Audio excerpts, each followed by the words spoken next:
Good morning. Today is Monday. So, yeah, medyo nag-ayos tayo ng buhok ngayon dahil ito tayo ng palengke. And I'm gonna buy something to cook for my wife. At ang request niya ay ginataang hipon. So, let's go.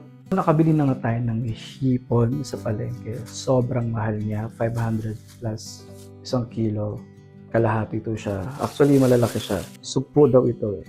Yeah, that's first thing to do pala, kailangan natin linisin yung area natin. Magagalit yung aking asawa pag nakita niya na makalat to. Siyempre, magko-content tayo. Kunwari, malinis tayo sa bahay. Hello. Usually, siya naman talaga yung naghuhugas ng mga plato. Pero dahil nagpapahinga pa siya, ayoko na siyang gambalain. Pagod. Ako na lang muna maglilinis para sabihin na masipag tayong asawa.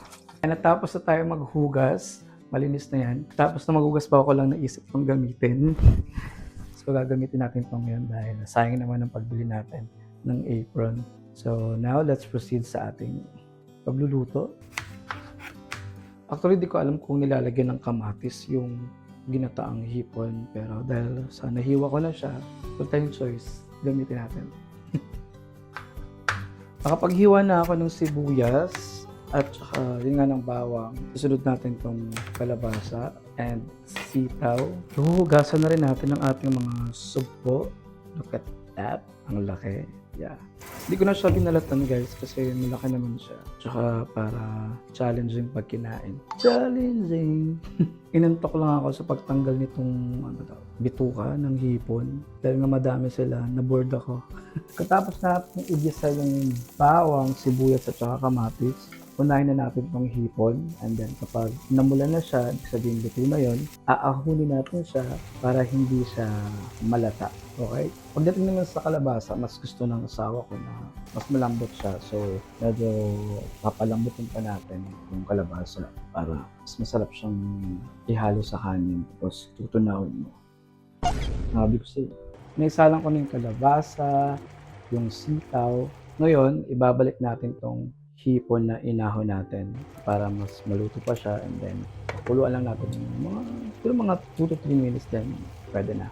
So yun, luto na yung ulam natin guys. Yung pinataang hipon na may kalabasa at sitaw. Ang malungkot, hindi pa pala tayo nakasain. Wow!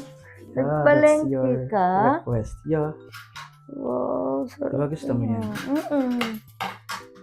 Pray na. Biscuit pray na. Maraming salamat sa pagkain. Try this with you. In Jesus' name. Amen. Amen. Sarap naman, gusto kong gulay. Yeah, pinalambot ko yung kalabasa kasi diba gusto mo malambot. Sarap. Sarap oh. Yes.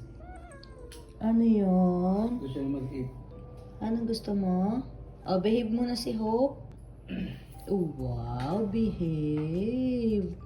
So guys, thank you for watching my first mini vlog, cooking vlog. I don't know what to call this. Hindi ko alam kung masusundan ba to. But anyways, for more cooking reels and content, follow my account. Bye-bye. Bye-bye. Thank you so much. Saglit lang. Itutuloy ko ba to? Wag na lang na. Pwede naman natin itry ulit, luto ulit bukas.